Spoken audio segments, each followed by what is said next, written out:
ഇന്ന് അതായത് 17/7/2025 നടന്ന PSC പോലീസ് ഡ്രൈവർ തസ്തികയിലേക്കുള്ള മത്സര പരീക്ഷയുടെ ഗണിതവുമായി ബന്ധപ്പെട്ട ചോദ്യങ്ങളുടെ ഉത്തരമാണ് ഞാൻ ഇവിടെ പറയുന്നത്.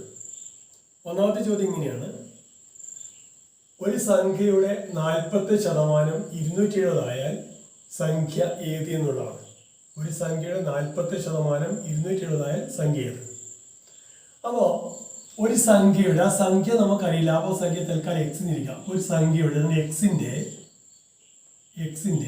ഇന്ത്യ എന്നത് ഗുണിക്കുക. എക്സിൻ്റെ 40% സംഖ്യയുടെ 40% എത്രയ്ക്ക് തുല്യമാണ്? 270 തുല്യമാണ് എന്നാ ചോദ്യത്തിൽ തന്നിരിക്കുന്നത്. ഒരു സംഖ്യ എക്സ് എന്നിരിക്കുക. എക്സിൻ്റെ 40% 270 ഇരിക്കുക. അപ്പോൾ അങ്ങനെ സംഖ്യ എക്സ് എന്ന് പറയുന്നത് ഇത് രണ്ടും കൂടി ഗുണിച്ചിട്ടാണ് 270. അപ്പോൾ എക്സ് എന്ന് പറയുന്നത് 270-നെ എന്ത് ചെയ്യണം? 45/100 കൊണ്ട് ഹരിക്കണം. 45/100 കൊണ്ട് ഹരിക്കണം. ഇനി ഇതൊരു ഭിന്നസംഖ്യയാണ്. ഒരു ഭിന്നസംഖ്യയോട് ഹരിക്കുന്ന അതിന് വിൽക്രമം കൊണ്ട് ഗുണിക്കുക നമുക്കറിയാം. റെസിപ്രോക്കൽ കൊണ്ട് ഗുണിക്കുക. അതായത് 270-നെ ഗുണിക്കുക. എന്തുകൊണ്ട് ഗുണിക്കണം? 100/45 കൊണ്ട് ഗുണിക്കണം. ഇങ്ങനെയാണ് ചെയ്യേണ്ടത്.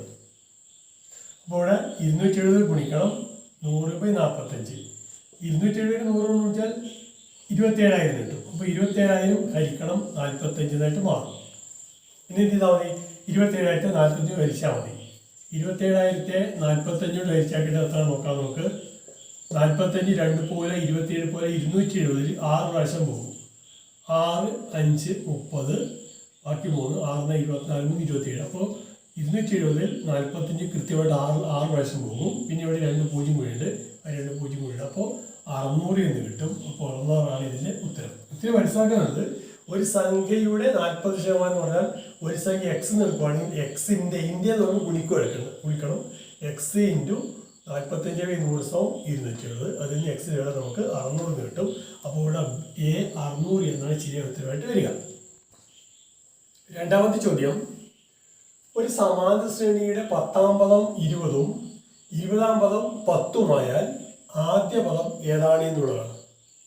10ാം പദം 20, 20ാം പദം 10. അപ്പോൾ നമുക്കത് എഴുതി നോക്കാം. 10ാം പദം എന്ന് പറയുന്നത് 20 തന്നിട്ടുണ്ട്. 20ാം പദം എന്ന് പറയുന്നത് 10 എന്നും തന്നിട്ടുണ്ട്. അപ്പോൾ നമ്മളിവിടെ കണ്ടുപിടിക്കുന്ന ആദ്യ പദമാണ്. ഇത് 2-3 വിധത്തിൽ ചെയ്യാൻ വേണ്ടി പറ്റും. അപ്പോൾ നമുക്ക് ഇങ്ങനെ നോക്കാം. 10ാം പദം 20, 20ാം പദം 10. 10ാം പദത്തിൽ നിന്ന് 20ാം പദത്തിലേക്ക് 10 പൊതുവ്യത്യാസം ഉണ്ടാവും. 10ാം പദത്തിൽ നിന്ന് 20ാം പദത്തിൽ സമാസയുടെ പ്രത്യേകത അതാണ്. 10ാം പദത്തിൽ നിന്ന് 20ാം പദത്തിലേക്ക് 10 പൊതുവ്യത്യാസം ഉണ്ടാവും. ഈ 10 പൊതുവ്യത്യാസം എന്ന് പറയുന്നത് 20-ൽ നിന്ന് 10-ലേക്കുള്ള വ്യത്യാസമാണ്. തിരിച്ചാണ്. 10-ൽ നിന്ന് 20-ലേക്കുള്ള വ്യത്യാസം. 20ാം പദമാണ് 10, ആദ്യ പദമാണ് 20. 10ാം പദമാണ് 20. അതുകൊണ്ട് 10 പൊതുവ്യത്യാസം എന്ന് പറയുന്നത് എന്തായിരിക്കും? 10-ൽ നിന്ന് 20 കുറച്ച -10 ആയിരിക്കും. 10 പൊതുവ്യത്യാസം -10. അതുകൊണ്ട് ഒരു പൊതുവ്യത്യാസം അല്ലെങ്കിൽ പൊതുവ്യത്യാസം എന്ന് പറയുന്നത് എന്തായിരിക്കും? -10 ഹരിക്കണം 10, അതായത് -1 ആയിരിക്കും. അപ്പോൾ -1 ഈ സമാസയുടെ പൊതുവ്യത്യാസം. പക്ഷെ നമ്മൾ ചോദിച്ചിരിക്കുന്നത് ആദ്യം എത്രയാണെന്നുള്ളതാണ്. അതെങ്ങനെ കണക്കാക്കുക? ഇവിടെ 10ാം പദം 20 പറയുന്നുണ്ട്. അപ്പോൾ ആദ്യ പദത്തോട്, ഒന്നാമത്തെ പദം ഇതാണ്, ആദ്യ പദത്തോട് 9 പൊതുവ്യത്യാസം കൂട്ടിയതാണ് ഈ പറഞ്ഞ 20. ആദ്യ പദത്തോട് 9 പൊതുവ്യത്യാസം കൂട്ടിയതാണ് 20. അതായത് ആദ്യ പദത്തോട് 9 പൊതുവ്യത്യാസം 9 ഗുണിക്കണം -1 -1 പൊതുവ്യത്യാസം നേരത്തെ കിട്ടിയിട്ടുണ്ട്. അപ്പോൾ 9 ഗുണിക്കണം -1 സമം ഇത് കിട്ടും 20 കിട്ടും. A+ ആദ്യ പദത്തോട് 9 പൊതുവ്യത്യാസം കൂട്ടിയത് 20 അതുകൊണ്ട് ആദ്യ പദം ഈ +9 × -1 9-ഉം -1 ഗുണിച്ചാൽ -1. അപ്പോൾ A - 9 = 20 കിട്ടും. അതുകൊണ്ട് A = 20-ഉം ഈ 9 കൂട്ടേണ്ടി വരും. ഈ -9 ഇപ്പോഴും +9 ആയിട്ട് മാറും. 20 ആകുമ്പോൾ 29. അപ്പോൾ 29 ഇതിൻ്റെ ഉത്തരമായിട്ട് വരിക. അപ്പോൾ വേറെ രീതി നമുക്ക് ഇത് ചെയ്യാൻ വേണ്ടി പറ്റും. എന്താണെന്ന് വെച്ച് കഴിഞ്ഞാൽ ഈ പറയുന്ന പ്രത്യേകത 10ാം പദം 20, 20ാം പദം 10 അങ്ങനെ വരും. 10ാം പദം 20, 20ാം പദം 10 ഇങ്ങനെയാണ് വരുന്നതെങ്കിൽ നമുക്ക് പറയാൻ വേണ്ടി പറ്റും ഇതിന്റെ പൊതുവ്യത്യാസം നെഗറ്റീവ് എന്നാണ്. ഇങ്ങനെ പ്രത്യേകതയാണെങ്കിൽ 10 20 20 10 ആ രീതിയിലാണെങ്കിൽ പൊതുവ്യത്യാസം നെഗറ്റീവ് എന്ന് പറയാൻ പറ്റും. ഇനി പൊതുവ്യത്യാസം നെഗറ്റീവ് എന്നാണെങ്കിൽ ഈ രീതിയിൽ, അതായത് നമുക്ക് കണ്ടുപിടിക്കുക ആദ്യമത് എന്ന് പറയുന്നത് ഇത് രണ്ടും കൂടി കൂട്ടിയിട്ട് ഒന്ന് കുറച്ചാൽ മതി. അതായത് 10 കൂട്ടം 20 കുറക്കണം 1, അപ്പോൾ 30 കുറക്കണം 1 കിട്ടും, അതായത് 29. ഈ രീതിയിൽ ചെയ്യാൻ പറ്റും. ഇങ്ങനെ ഒരു എളുപ്പവഴി ഉണ്ട്. സാധാരണ ചെയ്യുന്ന രീതി ഇതാണ്. ആദ്യം എന്ന് പറഞ്ഞാൽ 29 കിട്ടും നമുക്ക്. അപ്പോൾ D29 ഇതാണ് ശരിയായ ഉത്തരമായിട്ട് വരിക. അടുത്ത കണക്ക് ഇങ്ങനെയാണ്. 6000 രൂപയ്ക്ക് 3 വർഷത്തേക്ക് ലഭിച്ച സാധാരണ പലിശ 1050 രൂപയാണെങ്കിൽ പലിശ നിരക്ക് എത്ര എന്നുള്ളതാണ്. 6000 രൂപയ്ക്ക് 3 വർഷത്തേക്കുള്ള സാധാരണ പലിശ 1050 ആണെങ്കിൽ പലിശ നിരക്ക് എത്ര? പലിശ നിരക്ക് കണ്ടുപിടിക്കണം. അപ്പോൾ സാധാരണ പലിശയും അതിൻ്റെ പലിശ നിരക്ക് മുതൽ ഇവ തമ്മിലുള്ള ബന്ധം എന്താണെന്ന് നോക്കാം. നമുക്ക് സാധാരണ പലിശയെ നമ്മൾ ഐ കൊണ്ട് സൂചിപ്പിക്കുകയാണ്. I = PNR/100 ഇതാണ് സൂത്രവാക്യം. ഇവിടെ I എന്ന് പറഞ്ഞ പലിശ, P എന്ന് പറഞ്ഞ പ്രിൻസിപ്പൽ എമൗണ്ട് മുതലാണ്, N = അതിൻ്റെ വർഷമാണ്, R എന്നത് പലിശ നിരക്കാണ്. അപ്പോൾ ഈ പലിശ നിരക്കാണ് കണ്ടുപിടിക്കേണ്ടത്. അപ്പോൾ ഇവിടെ എനിക്ക് തന്നിട്ടുണ്ട്, I തന്നിട്ടുണ്ട്, അത് പലിശ തന്നിട്ടുണ്ട് 1050 ആണ്. അപ്പോൾ 1050 P പ്രിൻസിപ്പൽ എമൗണ്ട് എന്ന് പറഞ്ഞാൽ 6000 ആണ്. അപ്പോൾ 6000 ഇൻറ്റു N 3 വർഷത്തേക്കാണ്. അപ്പോൾ N = 3 ഉണ്ട്, ഇൻറ്റു R അറിയില്ല, R/100 എന്ന് കിട്ടും. 1050 6000 ഗുണിക്കണം 3 ഇൻറ്റു R/100. അപ്പോൾ ഇവിടെ ഇതിൽ നിന്ന് നമുക്ക് ഈ 100 കൊണ്ട് ഇങ്ങോട്ട് ഗുണിക്കാം. അപ്പോൾ 1080 എന്ത് ചെയ്യണം? 100 കൊണ്ട് 2 പൂജ്യം കൂടി വരും. അപ്പോൾ 1,08,000. ഈ 1,08,000 എന്ന് പറയുന്നത് 6000 ഇൻറ്റു 3 ഇൻറ്റു 6 തുല്യമാണ്. 6000 ഇൻറ്റു 3 ഇൻറ്റു 6. അതുകൊണ്ട് 6 കാണാൻ വേണ്ടിയിട്ട് 1,08,000 എന്ത് ചെയ്യണം?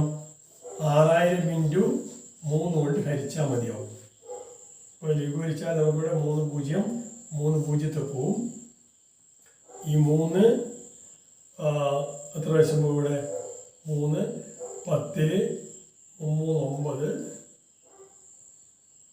6 3 18, ഇവിടെ 6 36 വരും. അടുത്തത് ഈ 6 36 6 വശം പോകും. അപ്പോൾ ഇതിനെ ലഘൂകരിക്കാം. അത് ഇത്രയും വേണ്ടു. 1,08,000 6000 ഇൻറ്റു 3 കൊണ്ട് ഹരിക്കുന്നു. അപ്പോൾ നമുക്ക് 6 കിട്ടും. അപ്പോൾ 6 എന്ന ഉത്തരം കിട്ടുക. അപ്പോൾ B 6% എന്നാണ് ശരിയായ ഉത്തരമായിട്ട് വരിക. 4ാമത്തെ ചോദ്യം ഇങ്ങനെയാണ്. 6 സംഖ്യകളുടെ ശരാശരി 36, അവയിൽ ആദ്യത്തെ 5 സംഖ്യയുടെ ശരാശരി 35 അങ്ങനെയാണെങ്കിൽ ആയാൽ അവസാനത്തെ സംഖ്യ ഏതാണെന്നുള്ളതാണ്. 6 സംഖ്യയുടെ ശരാശരി 36 എന്നും അവയിൽ ആദ്യത്തെ 5 സംഖ്യയുടെ ശരാശരി 35 എന്നും തന്നിട്ടുണ്ട്. അങ്ങനെയാണെങ്കിൽ അവസാനത്തെ സംഖ്യ ഏതാണെന്ന് കണ്ടെത്തേണ്ടത്. അപ്പോൾ നമുക്ക് 6 സംഖ്യയുടെ ശരാശരി 36 എന്ന് പറഞ്ഞാൽ ഈ 6 സംഖ്യയുടെ തുക എന്തായിരിക്കും? 6 സംഖ്യയുടെ തുക എന്ന് പറയുന്നത് ശരാശരി എണ്ണം കൊണ്ട് ഗുണിച്ചാൽ മതി. 36 ഗുണിക്കണം 6 എന്ന് കിട്ടും. 6 സംഖ്യയുടെ ശരാശരി 36 ആണെങ്കിൽ ഈ 6 സംഖ്യകൾ കൂടി കൂട്ടിയാൽ 6 സംഖ്യയുടെ തുക എന്ന് പറയുന്നത് 36 × 6 ആയിരിക്കും. അത് നോക്കാം. 6 36 ബാക്കി 3 6 3 18 3 21 216 കിട്ടും. ഇപ്പോൾ 216 6 സംഖ്യകൾ കൂട്ടിയാൽ. അടുത്ത 5 സംഖ്യയുടെ ശരാശരി, ആദ്യത്തെ 5 സംഖ്യയുടെ ശരാശരി 35 ആയതുകൊണ്ട് 5 സംഖ്യയുടെ തുക എന്ന് പറയുന്നത് ഈ 35 അത് ശരാശരി ഗുണിക്കണം എണ്ണം 5 സമത്ര കിട്ടും. 5 25 ബാക്കി 2 3 × 5 15 17 175 മാറും.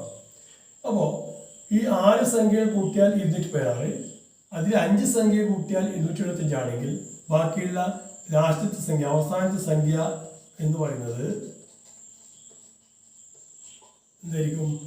ഈ 6 സംഖ്യയിൽ നിന്ന് 6 സംഖ്യയുടെ തുകയിൽ നിന്ന് 5 സംഖ്യയുടെ തുക കുറച്ചാൽ മതി. 216 കുറക്കണം എന്ന് കിട്ടും 75.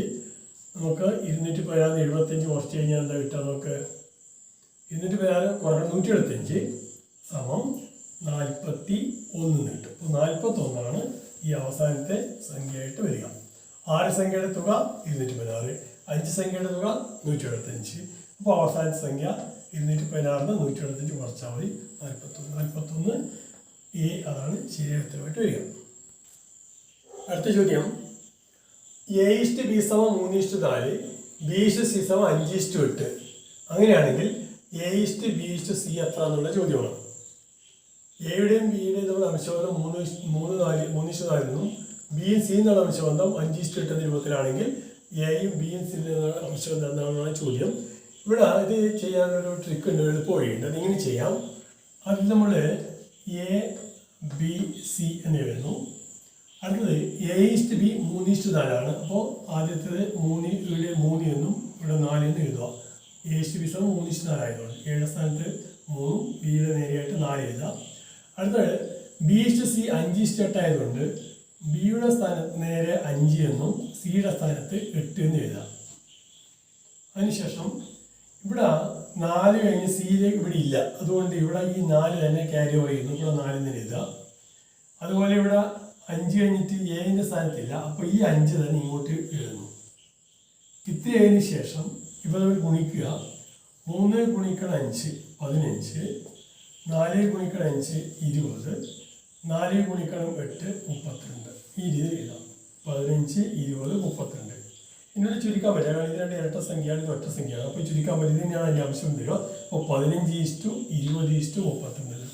15:20:32. അതായത് സി ആണ് ഇതിൻ്റെ കറക്റ്റായിട്ട് ഉത്തരമായിട്ട് വരിക. ഇത് പലപ്പോഴും ചോദിച്ചുകൊണ്ടിരിക്കുന്ന ചോദ്യമാണ്. അടുത്ത ചോദ്യം ഇങ്ങനെയാണ്: ഒരു ക്ലോക്ക് 3:30 കാണിക്കുമ്പോൾ അതിലെ മണിക്കൂർ സൂചിയും മിനിറ്റ് സൂചിയും തമ്മിലുള്ള കോണളവ് എത്ര എന്നുള്ളതാണ്. മിനിറ്റ് സൂചിയും മണിക്കൂർ സൂചിയും തമ്മിലുള്ള കോണളവ് ഇത് കാണാനും ഒരു സൂത്രവാക്യമുണ്ട്, അതാണ് കുറച്ചുകൂടി എളുപ്പം. അത് സൂത്രവാക്യം ഇതാണ്: 60H - 11M മുഴുവൻ ബൈ 2.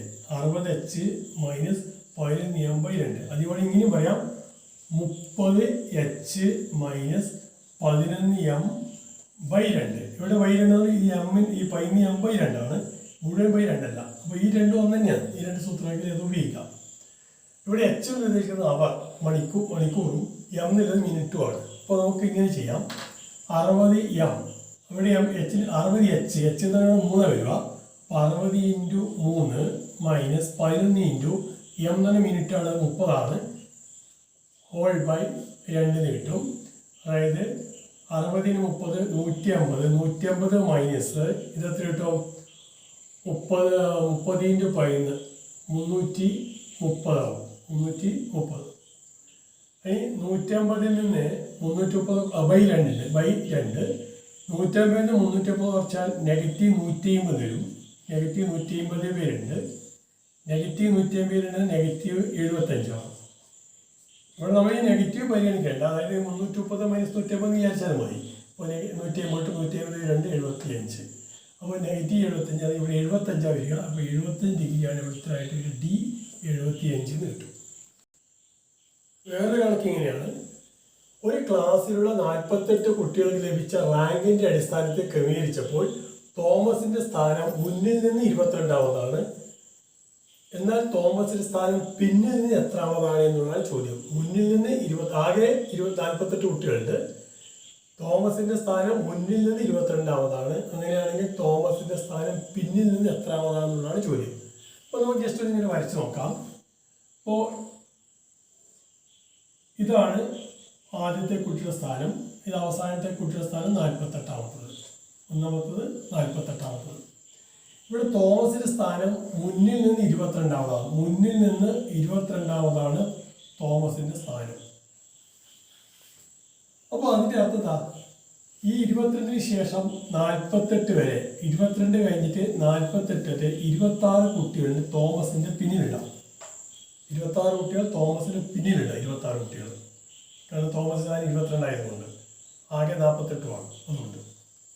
അപ്പോൾ അങ്ങനെയാണെങ്കിൽ പിന്നിൽ നിന്ന് എത്ര സ്ഥാനത്താണ്? അപ്പോൾ പിന്നിൽ എത്ര സ്ഥാനത്താണ്? ഈ 48 ഈ 26 കുട്ടികൾ പിന്നിലുണ്ട്.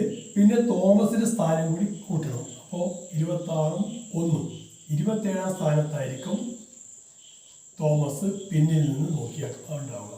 അപ്പോൾ ഈ ഇത് ചെയ്യണു 26നോട് 1 അങ്ങോട്ട് കൂട്ടിയാവും, 27ാം സ്ഥാനത്തേക്ക് വരും. അപ്പോൾ C 27 ശരി ഉത്തരത്തിൽ വരിക. അടുത്ത ചോദ്യം ഇങ്ങനെയാണ്: A minus, B into, C plus, D division. അപ്പോൾ ഇതാണ് ചിഹ്നം കൊടുത്തിരിക്കുന്നത്. എങ്കിൽ 56A 5B 4C 6D 2 ഇതിൻ്റെ വില എന്തെന്നാണ് ചോദ്യം. അപ്പോൾ നമുക്ക് ചെയ്ത് നോക്കാം. 56A 5 കഴിഞ്ഞിട്ട് B 4 കഴിഞ്ഞിട്ട് C 6 കഴിഞ്ഞിട്ട് D പിന്നെ 2 ഇതിൻ്റെ വില എത്രയാണെന്ന് ചോദ്യം. നമുക്ക് ഈ 56ന് ശേഷം എ ആയതുകൊണ്ട് എ എന്തിനെ കാണിക്കുന്നു? മൈനസെ കാണിക്കുന്നു. അപ്പോൾ 56 മൈനസ് 5B 5 ബി എന്തിനെ കാണിക്കുന്നു? ബി ഇൻറ്റുവിനെ കാണിക്കുന്നു. ഇൻറ്റു 5 ഇൻറ്റു എത്ര? 4 സി സി എത്ര? പ്ലസ് സി എന്ന് പറഞ്ഞാൽ പ്ലസ് ആണ്. പ്ലസ് 6 ഡി എന്താ? ഡി ഹരിക്കലാണ്. ഹരിക്കണം 2. അതായത് എ ബി സി ഡി ഈ കാണുന്ന എടുക്കാം. മൈനസ് ഇൻറ്റു പ്ലസ് ഈ ഡിവിഷൻ ഈ രീതിയിൽ കൊടുക്കാം. അപ്പോൾ ഇത് ബോർഡ് മാസിൻ്റെ തത്വം ഉപയോഗിച്ചുകൊണ്ട് ചെയ്യേണ്ട കണക്കാണ്. ഏതാണ് ആദ്യം ചെയ്യേണ്ടത്? ഇത് ആദ്യം ചെയ്യേണ്ടത് ഹരിക്കലാണ്. 6 ഹരിക്കണം 2. അപ്പോൾ നമുക്ക് എന്ത് ചെയ്യാം? ഇവിടെ 3 എന്ന് കൊടുക്കാം. ഇതിന് 3 എന്ന് കൊടുക്കാം. പിന്നെ ചെയ്യേണ്ടത് ഗുണിക്കലാണ്. ഇവിടെ 5 4 ഇവിടെ എന്ത് കൊടുക്കാം? 20 എന്ന് കൊടുക്കാം. അപ്പോൾ എന്തായിട്ട് മാറിയത്? 56 കുറക്കണം 20 കൂട്ടണം 3 എന്നായിട്ട് മാറി. 56 ഇത് 6 ഹരിക്കണം 2 3 5 ഗുണിക്കണം 20 ആയതുകൊണ്ട്. അപ്പോൾ 56 കുറക്കണം 20 കൂട്ടണം സമം 56 പിന്നെ 3 കൂട്ടി എത്രയായി? 59 മാറി. കുറക്കണം എത്ര? 20. 59 കുറക്കണം 20. 59 20 വർഷത്തിൽ വരും 39. അപ്പോൾ ബോർഡ് പാസിൻ്റെ അകത്ത് ഉപയോഗിക്കും. ആദ്യം ബ്രാക്കറ്റിനുള്ള ബ്രാക്കറ്റ്, പിന്നെ ഡിവിഷൻ, പിന്നെ മൾട്ടിപ്ലിക്കേഷൻ, പിന്നെ അഡീഷൻ, പിന്നെ സബ്സ്ട്രാക്ഷൻ. ഇതാണ് എൻ്റെ ഓർഡർ. ആ ഓർഡർ ചെയ്താൽ മതി. ഇത് 39 കിട്ടും.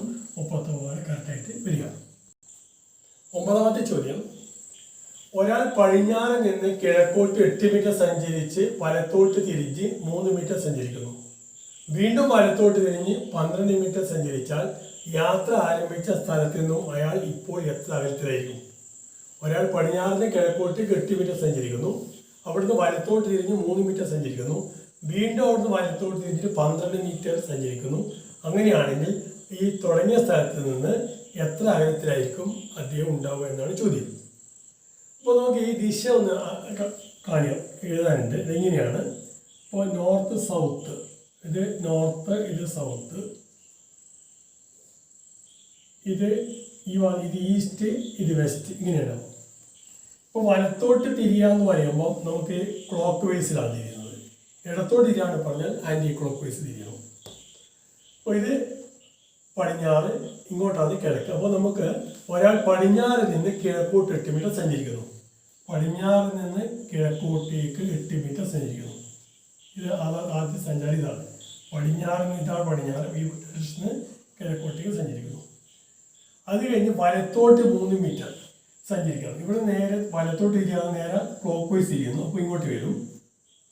വലത്തോട്ട് 3 മീറ്റർ സഞ്ചരിക്കുന്നു. അത് കഴിഞ്ഞിട്ടോ വീണ്ടും വലത്തോട്ട് തിരിയും. വീണ്ടും അത് ക്ലോക്ക് വൈസിലേക്ക് തിരിയും. ഇങ്ങോട്ട് തിരിയണം.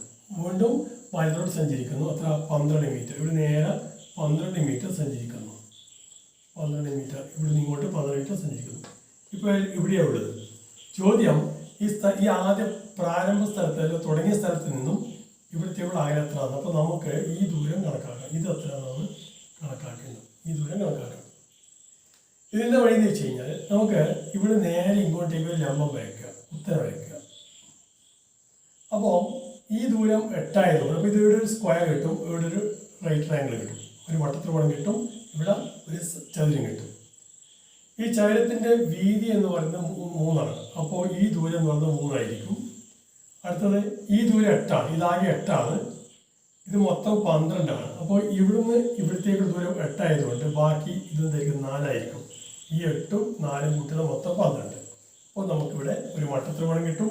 ഈ മട്ടത്രികോണത്തിൻ്റെ കർണമായിട്ട് വരുന്നതാണ് ഈ ദൂരം. അതാണ് കണക്കാക്കേണ്ടത്. ഇത് തുറന്ന് കണക്കാക്കണം. പൈതോസ് സിദ്ധാന്ത പ്രകാരം ഈ ചെറിയ രണ്ട് വശങ്ങളുടെ വർഗ്ഗങ്ങളുടെ തുകയായിരിക്കും മൂന്നാമത്തെ വശത്തിലെ കർണത്തിൻ്റെ വർഗ്ഗമായിട്ട് വരുന്നത്. അപ്പോൾ 3 സ്ക്വയർ പ്ലസ് 4 സ്ക്വയർ, അതാണ് ഈ ഡിസ്റ്റൻസ് ഡി ആയിട്ട് ഡി സ്ക്വയർ എന്ന് വരുന്നത്. 3 സ്ക്വയർ 9 9 പ്ലസ് 4 സ്ക്വയർ 16, അത് ഡി സ്ക്വയറിന് കിട്ടും. 9ഉം 16ഉം കൂടി 25 ഈ വശത്തിൻ്റെ വർഗ്ഗമായിട്ട് വരുന്നത്. അതുകൊണ്ട് വശം എന്ന് പറയുന്നത് 25ൻ്റെ വർഗ്ഗമൂലമായിരിക്കും, അതായത് 5. 5 മീറ്റർ എന്ന് കിട്ടും. അപ്പോൾ ഡിയുടെ നീളം 5 മീറ്റർ ആണ്. ഇവിടെ ബി 5 മീറ്റർ എന്നാണ് ശരിയായിട്ട് വരിക. 10ാമത്തെ ചോദ്യം ഇതാണ്. സംഖ്യാശ്രേണിയിലെ അടുത്ത സംഖ്യ ഏതാണെന്നുള്ളതാണ്. ഒരു സംഖ്യാശ്രേണി തന്നിട്ടുണ്ട്, അടുത്ത സംഖ്യ കണ്ടുപിടിക്കണം. ഇവിടെ തന്നിരിക്കുന്ന സംഖ്യാശ്രേണി അങ്ങനെയാണ് 3, 10, 29 ഡാഷ്. 3, 10, 29 ഡാഷ്. എന്താണ് ആ ബന്ധം നോക്കിക്കഴിഞ്ഞാൽ കിട്ടും. നമുക്ക് മനസ്സിലാക്കാൻ പറ്റും. ഇവിടെ ഈ 3 എന്ന് പറയുന്നത് 1ന്റെ ക്യൂബോട് ഒരു 2 കൂട്ടുകയാണ്. 1 ക്യൂബ് പ്ലസ് 2, 1 ക്യൂബ് 1 ആണ്, 1 പ്ലസ് 2 3 കിട്ടും. 10 എന്ന് പറയുന്നത് 2ന്റെ ക്യൂബിനോട് എന്ത് ചെയ്യാം, 2 കൂട്ടിയാൽ മതി. 2 ക്യൂബ് എന്ന് പറഞ്ഞാൽ 8 വരും. അപ്പോൾ 8 × 10. 27 എന്ന് പറയുന്നത് 3 ക്യൂബിന്റെ കൂടെ 2 കൂട്ടിയതാണ്. 3 ക്യൂബ് എത്ര? 3 × 3 × 3 9 27. 27 2 29. 27 2 29. അങ്ങനെയാണെങ്കിൽ 4ന്റെ ക്യൂബോട് 2 കൂട്ടിയാൽ മതി. 4 ക്യൂബ് 4 16, 16 64. 64 2 66 എന്ന് കിട്ടും. അപ്പോൾ ഇവിടെ നമുക്ക് ഈ ഒരു ഓർഡർ നോക്കുകയാണെങ്കിൽ 66, 4 ക്യൂബ് 66 ഇതായിരിക്കും ശരിയായിട്ട് വരിക. അപ്പോൾ നമുക്ക് A66 എന്നാണ് ശരിയായിട്ട് വരിക. PSCയുടെ വിവിധ തസ്തികകളിലേക്കുള്ള മത്സര പരീക്ഷകളിൽ ഇത് ഉപകരിക്കും എന്നതുകൊണ്ടാണ് ഈ 10 ചോദ്യങ്ങൾ ഉത്തരവിടെ കണ്ടെത്തിയിരിക്കുന്നത്. ഇതിന് സമാനമായ ചോദ്യങ്ങൾ കണ്ടെത്തി പരിശീലിക്കുക. നിങ്ങൾക്ക് എല്ലാവർക്കും വിജയാശംസകൾ നേരുകയാണ്.